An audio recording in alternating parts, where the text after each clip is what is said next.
नमस्कार सभी को। दोस्तों आपको पता है दिल्ली के प्रगति मैदान में इस समय इंडिया एआई इम्पैक्ट समिट हो रहा है 2026 का, जिसको दुनिया का सबसे बड़ा एआई गैदरिंग कहा जा रहा है। मोदी जी ने 16 फरवरी को इसका उद्घाटन किया। नारा इसमें दिया गया क्योंकि आपको पता है ये सरकार बिना नारों के पूरी नहीं होती, तो इसका नारा ये दिया गया है, सर्वजन हिताय सर्वजन सुखाय।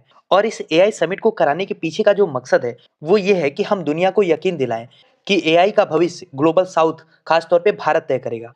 भारत मंडपम के हाल में बैठे दुनिया के 20 से ज्यादा राष्ट्राध्यक्ष और सैकड़ों टेक लीडर्स जो वहां पे आए थे, उन सबको ये बात कन्विंस करने की कोशिश की गई है कि भारत दरअसल एआई के सेक्टर में लीड करने जा रहा है। लेकिन आप खुद सोच के देखो, और दुनिया भर की बात छोड़ दो, दुनिया क्या सोच रही है। क्या आपको, हमको, जो भारत के लोग हैं, उनको इस बात पे यकीन हो रहा है कि हम गलती से भी एआई में किसी भी एंगल से लीड कर रहे हैं? इवेंट और इवेंट का मैनेजमेंट तो ठीक ठाक हुआ है, लेकिन हकीकत यह है कि आज के समय में भी एक प्रॉपर हमारे पास अपना खुद का बनाया हुआ ऑपरेटिंग सिस्टम तक नहीं है। आज भी हम अमेरिका के एंड्रॉयड और ओआईएस पे पूरी तरीके से निर्भर हैं।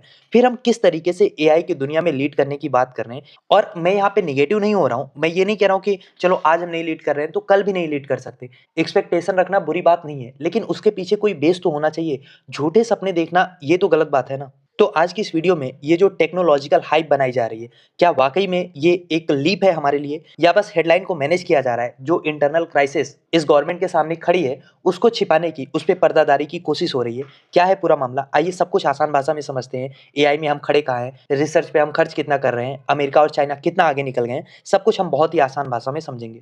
तो सबसे पहले हम उस बेस की बात करते हैं जिस पे से खड़े होके हम एआई की दुनिया में कुछ आगे निकल सकते हैं, और वो बेस है एआई मॉडल्स का। अब मोदी जी कुछ भी कहे, अश्वनी वैष्णव कुछ भी कहें, भाषणों में कुछ भी कहा जाए, पर आप आंकड़ों को देखेंगे ना, तब आपको समझ में आएगा कि असली तस्वीर है क्या। स्टैनफोर्ड यूनिवर्सिटी की एआई इंडेक्स रिपोर्ट बता रही है, और वो भी 2026 की, कि अमेरिका के पास आज के समय में 40 से ज्यादा बड़े एआई मॉडल्स हैं। वहीं चाइना के पास, जो 2017 से एआई मॉडल्स पे पैसा पानी की तरह बहा रहा है, उसने भी 15 मॉडल्स तैयार कर लिए हैं और दूसरे नंबर पे है। यहाँ तक कि यूरोप ने भी अपने 3 बड़े मॉडल्स खड़े कर लिए हैं।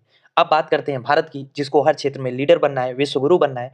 अभी तक तो हमारे पास अपना खुद का डोमेस्टिक कोई मॉडल ही नहीं है जो ओपन एआई के चैट जीपीटी या चाइना के डीप सीक को टक्कर दे सके। और उससे भी बड़ी हकीकत बात यह है कि भारत एआई का इनोवेटर नहीं है, बल्कि हम सिर्फ उसके कंज्यूमर हैं, यूजर हैं। हम एआई का इस्तेमाल बड़े पैमाने पे करते हैं, इसमें कोई डाउट नहीं है, लेकिन इसे बनाने वाली तकनीक आज भी 7 समुंदर पार से आती है। हमारे यहाँ पे इसको लेके कोई इनोवेशन नहीं हुई है। अगर आप ये सोच रहे हो कि फिर हमारी आईटी कंपनियां कर क्या रही हैं, तो भैया हमारी कोई भी आईटी कंपनी आप ले लो, चाहे इंफोसिस हो या विप्रो हो, ये आज भी सॉफ्टवेयर बनाती नहीं है, सॉफ्टवेयर को मेंटेन करती हैं। यानी कि दूसरे देशों की बनाई गई, अमेरिका और चाइना की बनाई गई टेक्निक को हम ठीक करते हैं, उसकी सर्विसिंग देने वाले वर्कशॉप के रूप में इंडिया उभर रहा है, ना कि इनोवेटर के रूप में।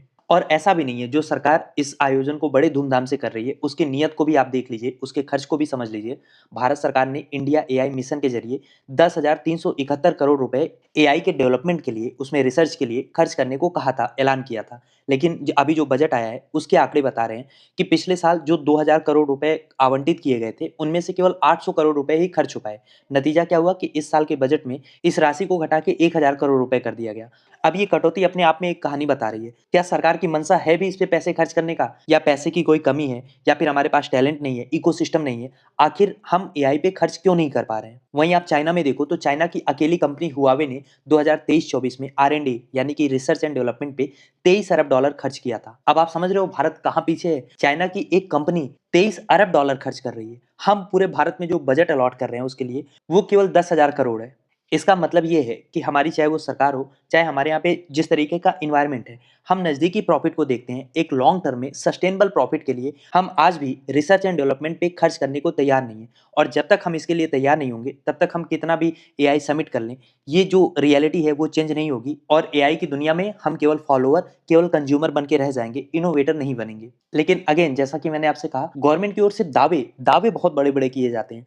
अश्वनी वैष्णव कह रहे हैं कि भारत अपनी कंप्यूट कैपेसिटी को 38,000 जीपीयू से बढ़ा के 58,000 करने जा रहा है। अब सुनने में आपको लगेगा चलो कुछ तो हम अपनी कैपेसिटी बढ़ा रहे हैं, लेकिन इसकी कीमत आप समझिए। एक हाई एंड की एआई चिप बनाने की कीमत $33,000 यानी कि करीब 27 लाख रुपए से ज्यादा जाती है। तो जो अश्वनी वैष्णव जी कह रहे हैं, क्या हम इतने बड़े पैमाने पे हार्डवेयर खरीदने का दम रखते हैं? और मामला केवल इतना ही नहीं है, संकट बिजली का भी है, क्योंकि एक एआई डेटा सेंटर इतनी बिजली खाता है कि उससे आप एक छोटा मोटा जो भारत का राज्य है उसको रन कर सकते हैं। यानी इतनी खपत तो एक एआई डेटा सेंटर का होता है। अब अमेरिका में बड़े डेटा सेंटर सैकड़ों गीगाबाइट बिजली खा रहे हैं, भारत में क्या हालत है? भारत में आज भी ऐसे गाँव आपको मिल जाएँगे शायद जहाँ बिजली ना पहुँचती हो या पहुँचती भी हो तो बहुत मिनिमम घंटों के लिए। तो क्या एआई को रन करने के लिए जो बिजली की ज़रूरत है, उसकी आपूर्ति हम कर पाएँगे? इसीलिए सारा सवाल घूम फिर के ये आ रहा है कि बिना बिजली के, बिना सस्ते हार्डवेयर के, बिना रिसर्च एंड डेवलपमेंट पे खर्चा किए, आखिर एआई समिट से हम हासिल क्या करेंगे? ये प्रोग्रेसिव स्टेप तब होता जब बिहाइंड द कर्टन इस पे बहुत सारे काम चल रहे होते। पर ऐसा होता कुछ दिख नहीं रहा है। हालाँकि सच कहें तो यहाँ पे भारत के पास एक एडवांटेज है।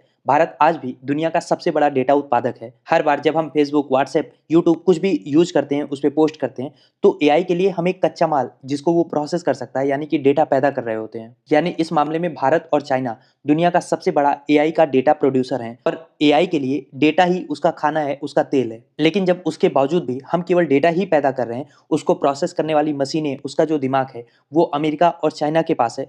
तो ये बस उसी तरीके की बात है जैसे पहले अंग्रेजों ने हम पे कब्जा किया था, तो हमारे यहाँ का रॉ मटेरियल, कच्चा माल लेके जाते थे, उसको ब्रिटेन में प्रोसेस करते थे और फिर महँगी चीज़ें लाके भारत में ही बेचते थे।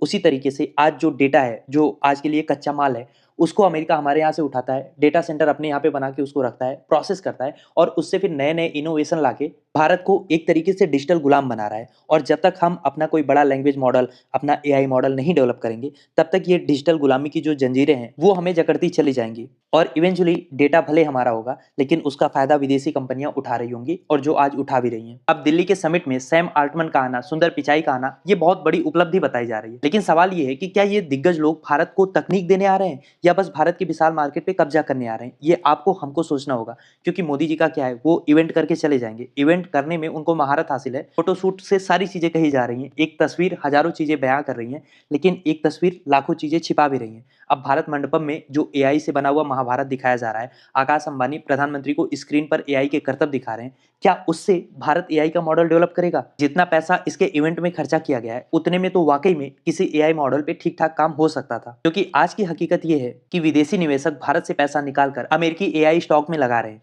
ऐसे में सिर्फ हम एक एक्सपो करते हैं, एक इवेंट करते हैं, विदेशी मेहमानों को बुलाते हैं, लाखों करोड़ों खर्च हो रहा है, उनके रहने की व्यवस्था, खाने की व्यवस्था, सारे प्रोटोकॉल और किस लिए? कि भारत की एक एआई लीडर वाली इमेज बने। लेकिन हकीकत ये है, क्या भारत इससे एआई इनोवेटर बन पाएगा? तो दोस्तों बॉटम लाइन ये है कि इंडिया का जो ये एआई समिट हो रहा है, ये बहुत चमकता-धमकता है, बहुत अच्छे से इसको होना भी चाहिए। लेकिन इसमें जिस भविष्य को दिखाया जा रहा है, वहाँ तक पहुँचने का रास्ता बहुत मुश्किल है।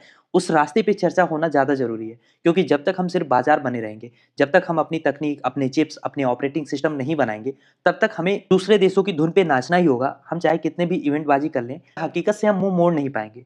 तो सवाल अब मेरा आपसे ये है कि आपको क्या लगता है कि इंडिया एआई समिट काफ़ी है भारत को एआई सेक्टर में इनोवेटर के रूप में प्रेज़ेंट करने में, या आपको लगता है कि ग्राउंड पे और रिसर्च एंड डेवलपमेंट पे काम करने की ज़रूरत है? क्या सोचते हैं आप इस बारे में? लिखिए अपनी राय कमेंट बॉक्स में। और अगर अभी तक आपने चैनल को सब्सक्राइब नहीं किया है, तो प्लीज़ चैनल को सब्सक्राइब करिए ताकि ऐसी और भी वीडियोज़ हम आपके लिए ला पाएँ।